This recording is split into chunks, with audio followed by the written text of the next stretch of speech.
మైసూర్ రాజవంశానికి ఓ రాణి శాపం పెట్టిందట. ఆ శాపం ఏంటో తెలుసుకునే ముందు టీ టాక్ ఛానల్ ని సబ్స్క్రైబ్ చేయటం మాత్రం మర్చిపోకండి. అందం ఆరోగ్యం గురించి విలువైన టిప్స్ తెలుసుకోవాలంటే మా కొత్త ఛానల్ మై టిప్ ఛానల్ కూడా సబ్స్క్రైబ్ చేయండి. ఈ ఛానల్ లింక్ డిస్క్రిప్షన్ లో ఉంటుంది, తప్పక సబ్స్క్రైబ్ చేయండి. ఇక విషయంలోకి వెళ్దాం. 400 సంవత్సరాల క్రితం మైసూర్ రాజ్యాన్ని విజయనగరం రాజులు పరిపాలించేవారు. వారిలో శ్రీరంగరాయ ఒకరు. ఆయన ఏదో అంతు చిక్కని వ్యాధితో బాధపడుతూ ఉండేవాడట. ఎలాంటి చికిత్సలు చేయించినా కూడా ఆ వ్యాధి తగ్గకపోవడంతో శ్రీరంగరాయ తలకాడుకు వెళ్లి అక్కడ వైద్యనాథుని ఆలయంలో ప్రార్థనలు చేయడం మొదలు పెట్టారు. కానీ ఆయన వ్యాధి మాత్రం తగ్గకపోవడంతో చివరి రోజులు రానే వచ్చాయి. ఈ విషయాన్ని గ్రహించిన ఆయన భార్య అలివేలమ్మ తన ఉంటున్న శ్రీరంగ పట్టణాన్ని వదిలి తలకాడుకు బయలుదేరింది. వెళుతూ వెళుతూ శ్రీరంగ పట్టణాన్ని రాజా వలయార్ అనే నమ్మకస్తునికి అప్పగించింది. రాణిగారి పరిస్థితిని అర్థం చేసుకున్న రాజా ఒరియార్ శ్రీరంగ పట్టణాన్ని తన గుప్పెట్లోకి తెచ్చుకున్నారు. అంతేకాకుండా రాణిగారి దగ్గరున్న బంగారం మొత్తాన్ని తీసుకురమ్మంటూ తన సైన్యాన్ని పంపాడు. రాజా ఒడియార్ సైన్యం తన వెంట పడడం చూసిన రాణికి చెప్పలేనంత కోపం వచ్చింది. అటు భర్తని ఇటు రాజ్యాన్ని దక్కించుకోలేకపోయామని బాధతో ఆమె ఆత్మహత్యకు పాల్పడింది. కావేరీ నదిలోని మాలంగి అనే ప్రాంతంలో దూకుతూ తన కోపాన్నంతా ఒక శాపంగా మార్చిందని చెబుతుంటారు. ఇక మీదట తలకాడు క్షేత్రం ఇసుకలో మునిగిపోతుంది. నేను చనిపోయే మాలంగి ప్రదేశం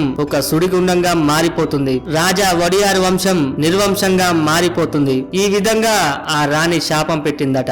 ఆశ్చర్యకరంగా ఆ రాణి చెప్పినట్టుగానే ఆ 3 శాపాలు జరిగి తీరాయి. చరిత్రలో ఒక వెలుగు వెలిగిన తలకాడు ఇసుకతో మునిగిపోయి ఎడారిలాగా ఏర్పడింది. పక్కనే కావేరీ నది ప్రవహిస్తున్న తలకాడులో ఉష్ణోగ్రతలు భరించలేనంతగా ఉంటాయి. ఇక మాలంగి అనే ప్రాంతంలో విపరీతంగా సుడిగుండాలు కనిపిస్తాయట. వీటన్నిటికంటే ఆశ్చర్యకరమైన విషయం ఏంటంటే వడియార్ రాజవంశం నిర్వీర్యం కావటం. దాదాపు 400 సంవత్సరాలుగా వడియార్ రాజవంశంలో సంతానం లేక బాధపడుతూనే ఉంది. ప్రతి 2 తరాలకి ఒక తరంలో పిల్లలు కలక్కపోవడం వారికి విభ్రాంతిని కలిగిస్తుంది. ఎప్పటికప్పుడు మైసూర్ మహారాజులు తమకు కావలసిన బిడ్డలను బంధువుల దగ్గర నుంచి దత్తత తీసుకోవాల్సిన పరిస్థితి ఏర్పడింది. ఒక పక్క వేల చరిత్ర ఉన్న మరొక పక్క రాణి అలివేలమ్మ గాథ.